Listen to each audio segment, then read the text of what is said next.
এই প্রজন্ম ঘোষণা দিচ্ছি আপনাদের সামনে ওয়াদা করছি, আমাদের শরীরের এক বিন্দু রক্ত থাকতে আমরা বাংলাদেশে ন্যায় এবং ইনসাফ ব্যতীত কোনো ফ্যাসিবাদ কায়েম হতে দিব না। আগে আল মুকাদ্দাস ভাইয়ের পরিবারের সঙ্গে সাক্ষাৎ করতে গিয়েছিলাম। তার মা আমাকে বলতেন, বাবা অনেক আয়নাঘর তো আবিষ্কৃত হয়েছে, অনেকে তো ফিরে আসছে, আমার আল মুকাদ্দাস কি ফিরে আসবে? তখন নিজেকে অনেক বেশি ব্যর্থ মনে হয়েছিল।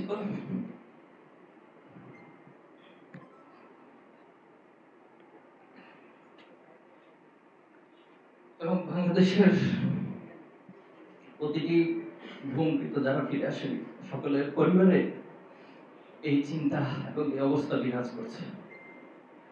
আমাদের অসংখ্য ভাইদেরকে তারপরে লাশ গুম করা হয়েছে। চট্টগ্রাম বিশ্ববিদ্যালয়ের শহীদ আইনুল হক ভাই নামে আমাদের একজন ভাইকে শহীদ করা হয়েছে। এখন পর্যন্ত তার পরিবারও জানে না তার লাশটা কোথায় আছে। আমাদের অনেক ভাইদেরকে হত্যা করে তাদের চোখগুলো উপরে ফেলা হয়েছে।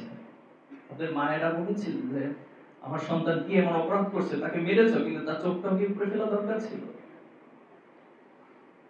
এ ছিল বাংলাদেশের চিত্র। এভাবেই বাংলাদেশ জুলাই এবং আগস্ট পর্যন্ত অতিক্রান্ত করেছে। জুলাই এবং আগস্টে এসে দীর্ঘ ত্যাগ কোরবানির উপরে এই প্রজন্ম সিদ্ধান্ত নিয়েছে, আমরা আমাদের জীবন দিব।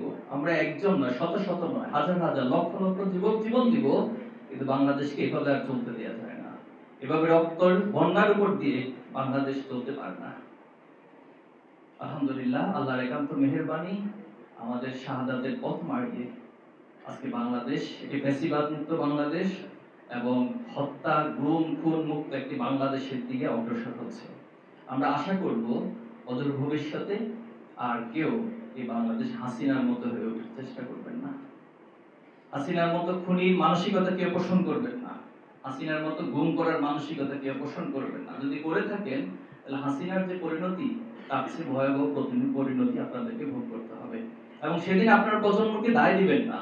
যদি আপনারা সেই একই মানসিকতা লালন করে বাংলাদেশকে পরিচালনা করার চিন্তা করেন, তাহলে এটা আপনাদের সবচেয়ে বড় ভুল হবে, সবচেয়ে বড় বুমেরাং সিদ্ধান্ত হবে। আমি আশা করব একটি সাংস্কৃতিক পরিবর্তনের মধ্য দিয়ে, একটি রাজনৈতিক ধারার পরিবর্তনের মধ্য দিয়ে এই প্রজন্ম যে প্রত্যাশা করে, যেমন বাংলাদেশ দেখতে চায়, যেমন রাজনীতি দেখতে চায়, আগামী দিনে যারাই রাজনীতি করবেন তাদেরকে প্রজন্মের এই চিন্তার সাথে, প্রজন্মের আকাঙ্ক্ষার সাথে বোঝাপড়া করেই রাজনীতি করতে হবে ইনশাআল্লাহ। জুলাই এবং আগস্টকে কেন্দ্র করে ট্রাইব্যুনাল গঠন হয়েছে।